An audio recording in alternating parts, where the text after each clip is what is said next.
नमस्कार जी, बहुत बहुत स्वागत है आपका। दिन के ठीक 11 बज चुके हैं। मैं संजीव शर्मा हाजिर हूँ मॉर्निंग बुलेटिन लेकर आपके मनपसंद टीवी चैनल पंजाब केसरी पर। जल्दी से जल्दी आप जुड़ जाइए। मेंटल देव ठाकुर जी, एमडी कोहली जी, खूबराम ठाकुर जी, स्वागत है आपका। कुमारी सोनू जी नमस्ते। निश्चित ठाकुर जी कैसे हैं आप? तमाम लोगों से जुड़ाव हो रहा है जी। इससे पहले कि कुछ और साथी हमारे जुड़े हैं तो थोड़ा सा मैं आपको हेडलाइंस बता दूं। शालू शालू शर्मा जी नमस्ते। Jerry Magar ji thank you very much. Suresh Kumar Kashyap ji thank you very much for joining us. Gagan Modgil ji नमस्ते, कैसे हैं आप सब लोग? शैलेंद्र ठाकुर जी, वैसे ये भी बताते जाइए कि आपके इलाके में मौसम के क्या हाल हैं। आप कहाँ से बोल रहे हैं ये लिख दीजिएगा, और मौसम के क्या हाल हैं ये बता दीजिएगा, तो फिर उसको भी कैरी करेंगे। कहाँ बारिश हो रही है, कहाँ बर्फबारी गिर रही है। दिलीप शाह जी, शर्मा हरेंद्र जी नमस्ते। Mahendra Gattu ji, Rishabh Sharma ji, Smriti Sharma ji thank you very much. Thakur Suresh ji, तो इस वक्त की बड़ी खबर यह है जी कि मौसम ने एक बार फिर से करवट बदलाई है, और ऊपरी जो इलाके हैं शिमला समेत तमाम जो ऊंची स्थान है, हमारे ऊंची पर्वतमाला है, वहां पर देर रात से जो है हल्के से भारी हिमपात हो रहा है। शिमला शहर में भी आज सुबह सुबह जो है 2 इंच के आसपास बर्फ जो है अब तक पड़ चुकी है। दिन भर ये सिलसिला जारी रहेगा। 2 दिन का ऑरेंज या येलो अलर्ट था मौसम विभाग की ओर से, आज का और कल का 3 और 4 तारीख का जी। तो उसके मुताबिक जो है मौसम ने अपनी करवट बदली है। पश्चिमी विक्षोभ की सक्रियता के कारण ये चेंजेस जो है मौसम में आए हैं। लोअर हिमाचल में कमोबेश सभी स्थानों पर बारिश हो रही है, और ऊपरी हिमाचल में जो मध्य पर्वतमाला है और ऊंची पर्वतमाला है वहां पर हल्की से मध्यम और भारी बर्फबारी हुई। जनजातीय इलाके एक बार फिर से भारी बर्फबारी की चपेट के कारण ठंड प्रचंड शीतलहर का शिकार हुए हैं, और जनजीवन वहां पर एक बार फिर से जो थोड़ा 3-4 दिन की धूप के बाद सामान्य हो गया था, एक बार फिर से थोड़ा सा उसमें ठहराव आ गया है।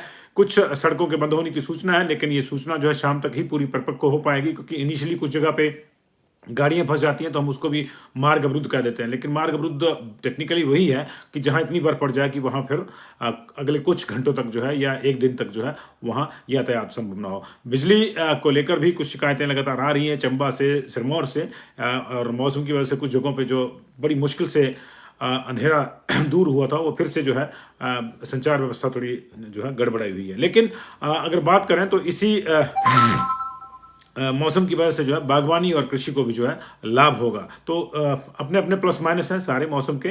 लेकिन इसी बीच में आज से स्कूल खुल गए हैं 9th 10th 11th और 12th के बच्चों के लिए। हालांकि इसी श्रेणी के बच्चे जो हैं, उन्हें इसी आयु वर्ग के बच्चे यानी इन्हीं कक्षाओं के बच्चे जो हैं उनके लिए अभी सेकेंड डोज ऑफ वैक्सीनेशन का जो राउंड है वो जारी है। ये 1 तारीख से शुरू हो गया था, और इसको लगातार जो है अब गति दी जा रही है। मौसम की वजह से थोड़ी हिंड्रेंस इसमें जरूर आएगी, लेकिन कोशिश यही है कि इसी हफ्ते जो है सभी जो किशोर हैं 15 से 17 वाले 3,57,000 के आसपास हैं, उनका जो है सेकंड डोज भी कंप्लीट कर लिया जाए, तो इससे और निश्चिंतता के साथ बच्चे स्कूल जा पाएंगे। आज लंबे अरसे बाद जो बीच में रिसेंटली बंद हुए थे कोविड के कारण, उसके बाद बच्चों का पहला दिन है 9th 10th 11th 12th का, और एक हफ्ते के भीतर भीतर ये उम्मीद की जा रही है कि स्टडीज नॉर्मल हो जाएंगी। और ऐसी भी उम्मीद है कि 10 तारीख के बाद जो है दूसरी कक्षाओं को लेकर भी जो है स्कूल खोलने को लेकर जो है वो कोई फैसला हो जाएगा। फिलहाल अगर बाकी मुद्दों की बात करें तो राज्य को रेलवे के विस्तार के लिए जो बजट में चर्चा आ रही थी, और हमें कहा भी था कि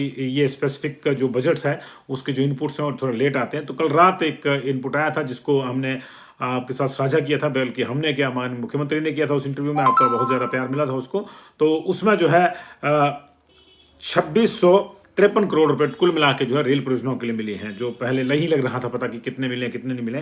तो 2653 करोड़ मिले हैं, और ऐसा इसलिए होता है क्योंकि अभी रेल बजट अलग से नहीं आता, तो उसके जो इनपुट्स हैं, उसके जो स्पेसिफिक चीज़ें हैं वो बाद में आती हैं। इसमें से 1868 करोड़ अकेले बिलासपुर भानुपल्ली बेरीवाली रेलवे लाइन को मिले हैं, और 335 करोड़ जो है वो नंगल तलवाड़ा लाइन को मिले हैं, और 450 करोड़ जो है वो बद्दी चंडीगढ़ के लिए दिए गए। ये 3 रेल लाइन को जो है 2653 करोड़ के पैसे मिले हैं।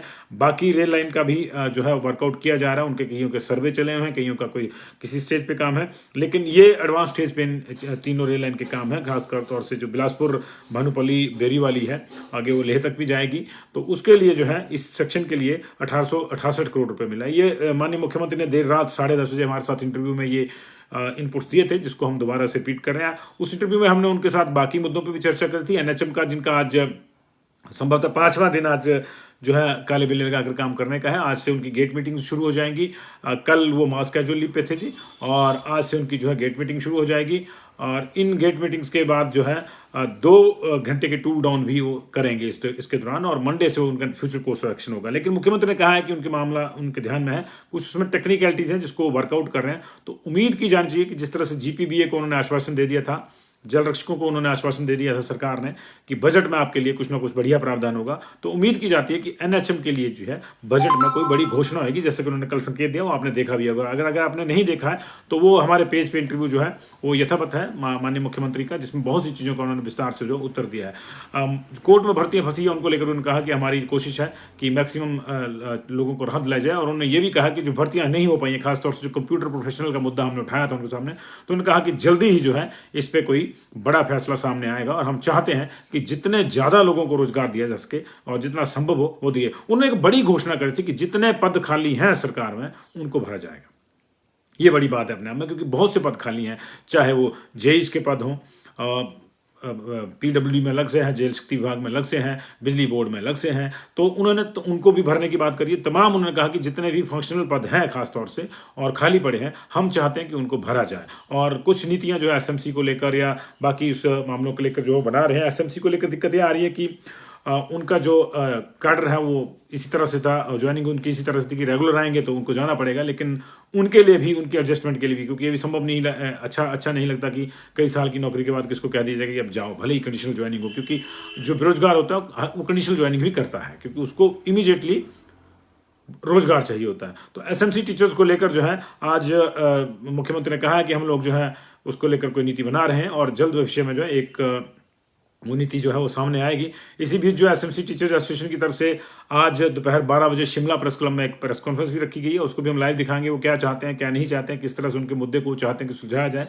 पुलिस पे बैंड को लेकर भी मुख्यमंत्री का ध्यान हमने खींचा था, as per our promise to the police people, और उन्होंने कहा था कि ये ठीक है कि 2 ही बैचेस को जो है लाभ मिला है, 2 को नहीं मिला है, लेकिन उसमें जो है थोड़ी सी संतुष्टि, थोड़ा सा सब्र उनको भी करना होगा कि चलिए कुछ तो शुरुआत हुई, क्योंकि बरसों से ये मामले रुके हुए थे और हमने अंततोगत्वा इसमें हाथ डाला है।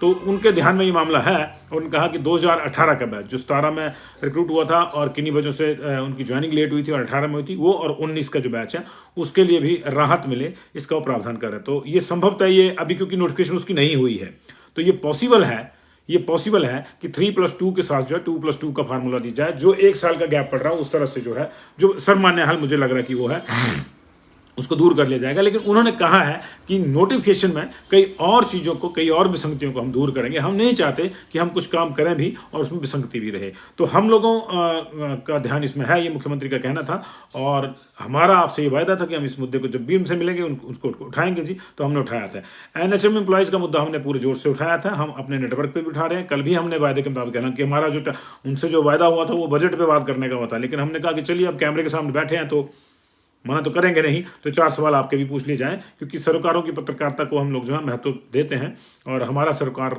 हमारे दर्शकों से है। तो तमाम चीज़ों को हमने एड्रेस करने की कोशिश की है। कुछ मुद्दे हमने जानबूझ के छोड़ दिए, जैसे जल रक्षक वाला मुद्दा था और जीपीबीए वाला था, ग्राम पंचायत वेटनरी असिस्टेंट जो उसको हमने इसलिए छोड़ दिया, वो मुद्दा हमारा था, हमने उठाया था, हमारे ध्यान में था, इसलिए छोड़ दिया क्योंकि एक तो उनकी यूनियंस की बातचीत हुई थी सरकार के साथ, सरकार ने उनको जो है आश्वासन दिया कि बजट में जो है हम आपके लिए कोई बड़ी घोषणा करेंगे, इसलिए उस मुद्दे को जो है हमने फिर कल उनसे नहीं पूछा, क्योंकि फिर लेने के बाद जवाब वही आता कि हम उसको देख रहे हैं और बजट में उनके लिए कुछ करेंगे। बजट को लेकर उन्होंने बहुत सी और भी जो है इशारे किए हैं, हालांकि पहले से कुछ नहीं बताया जा सकता बजट के बारे में, ब्रीच ऑफ फेथ हो जाता है, लेकिन उन्होंने इशारे किए कि इस बार का बजट जो है वो सुपर डुपर बजट आएगा। और ये उन्होंने बातों बातों में, जैसे केंद्र के बजट की पर्वतमाला योजना थी, तो उन्होंने उसको एक नया आयाम कल हमारे साथ बातचीत में दिया कि गाँव में छोटे छोटे स्पैन्स लगते हैं, वहाँ भी इस योजना को जरूरी नहीं है कि टूरिज्म के लिहाज से लगे कि जी शिमला में एक बड़ा सा रोप वे लगना चाहिए, या जैसे धर्मशाला में लगा वैसे कहीं दूसरे शहरों में लगे, ऐसा नहीं है कि उसी लिहाज से लगेंगे। इस पर्वतमाला योजनाओं को जो है वो विकास, गांव के विकास से जोड़ना चाहते हैं। टूरिज्म से तो जुड़ेंगे, लेकिन गांव के विकास से जोड़ना चाहते हैं। लगभग जो टूरिज्म के पॉइंट ऑफ व्यू थे वो 13 हैं, लेकिन अभी उनके मन में जो हमने कल देखा, मुख्यमंत्री ने साहब बताया, जयराम ठाकुर जी ने, कि वो चाहते हैं कि उन्होंने अपनी पंचायतों को उदाहरण दिया कि वहाँ सड़क पहुँचाना ही मुश्किल है और इतने ज़्यादा पैसे लग जाएंगे तब भी सड़क संभव नहीं है, तो ऐसी स्थिति में वहाँ हो सकता है। तो ये पर्वतमाला का मुझे लगता है कि उनके ध्यान में पूरा ये कंसेप्ट आ गया है और आने वाले समय में हम दूर दराज के जो गांव हैं जहां बड़ी मुश्किल से अपने उत्पादों को सड़क तक पहुंचाने के लिए एक बहुत ही डेंजरस किस्म के झूले का इस्तेमाल, ट्रेडिशनल किस्म के झूले का इस्तेमाल किया जाता था, वो झूले जो हैं अब अच्छे रोप बेस में हमारे को देखने को मिलेंगे, ताकि गाँव के सामान तो आ ही जाता है, लेकिन अब वहाँ से बच्चे और दूसरे जो बीमार बुजुर्ग लोग जो हैं या आम लोग भी जो हैं उन झूलों में बैठकर, उन छोटे छोटे रोपवेज में बैठकर जो है ऐसी जगह पहुँच सके जहाँ स्कूल पास में है, जहाँ हॉस्पिटल पास में है, ताकि सुविधाओं के नज़दीक पहुँच सके। तो ये एक बहुत अच्छा कंसेप्ट हो सकता है और हिमाचल की पूरी आर्थिकी को ये बदल सकता है, क्योंकि उससे फिर भीतर के गाँव में भी टूरिज्म शुरू हो जाएगा। जिसको इच्छा है भीतर जाने की, जो बहुत ज़्यादा शांति की तलाश में है, वो किसी गांव में जा सकता है, वहाँ होम स्टे की यूनिट्स साथ में देंगे वो। और वाइब्रेंट विलेजेस को लेकर उन्होंने कहा कि 240 किलोमीटर की जो हमारी बॉर्डर लगती है तिब्बत चाइना के साथ, उस पर जो है हम जितने भी गांव हैं उनको एक नया रूप देना चाहते हैं। तो चलिए, अच्छी उनकी जो सोच है वो बिल्कुल क्लियर है इस मामले में, और निश्चित तौर से अगर आपका विजन क्लियर है तो प्रोविजन भी अपने आप क्लियर हो जाते हैं। तो बहुत से प्रोविजन होंगे, बहुत से नहीं होंगे, देखूंगा। फिलहाल मौसम का जो हाल है, मैंने आपसे पूछा था कि कहाँ कहाँ के लिए जो है किया जाना चाहिए। हाँ, एक होम गार्ड वाला मुद्दा जो है छूट गया था, वो कल आया है, लेकिन होम गार्ड वालों का भी अभी कुछ बातचीत चली हुई है। होम गार्ड वाले भी चाहते हैं कि उनके लिए भी पुलिस के साथ जो है वो कोई ना कोई पुलिस की तरह जो है उनके साथ प्रबंध किया जाए, उनकी एक मुश्त तनख्वाह का जो है कुछ जुगाड़ हो, पूरे साल की नौकरी का जुगाड़ हो। ये हम वादा करते हैं कि अगली बार जब हम मिलेंगे मुख्यमंत्री से, और जल्दी मिलेंगे, तो फिर हम होम गार्ड के मुद्दे को ही सबसे पहले उठाएंगे, ये हम वादा करते हैं। ये कल छूट गया था क्योंकि बहुत लंबा इंतजार वहाँ पे हो गया, और आपाधापी में कई बार होता है जब अचानक एकदम से, ये प्लान नहीं था, हमें पता लगा कि वो हमीरपुर में आए हैं, तो हम लोग एकदम वर्क फ्रॉम होम हूँ हमीरपुर में आजकल, तो मैं एकदम हमने रश किया वहाँ पे, और ये बिना किसी प्री अपॉइंटमेंट के फिक्स्ड इंटरव्यू था, तो इसमें कोई हम लिख के भी सवाल नहीं ले गए थे, जो आप लोगों के सवाल थे वो हम लेके आए थे। तो NHM का अभियान फिलहाल चला हुआ है, अब तो आंखें खोलो सरकार का, सरकार के ध्यान में ये मामला है। मैं व्यक्तिगत रूप से, ये आपने देखा होगा, मैं अश्योर हूँ कि माननीय मुख्यमंत्री का ध्यान जो इस तरफ है, उनकी पूरी आंखें खोलो वाली स्थिति में उनकी पूरी नज़र इस पूरे मामले पे है, और निकट भविष्य में शायद उनको भी कोई बड़ी राहत मिलेगी, और हम भी यही चाहते हैं। बहुत बहुत शुक्रिया जी, और थैंक यू वेरी मच। इसको शेयर कर दीजिएगा और मौसम का आनंद लीजिए। बारिश बर्फबारी अगर आपके इलाके में हो रही है तो आपने बताया नहीं कहाँ कहाँ हो रही है, और अगर ज़्यादा हो रही है तो फिर आप घर से बाहर निकलते समय जो है थोड़ा सावधानी रखें। बहुत बहुत शुक्रिया।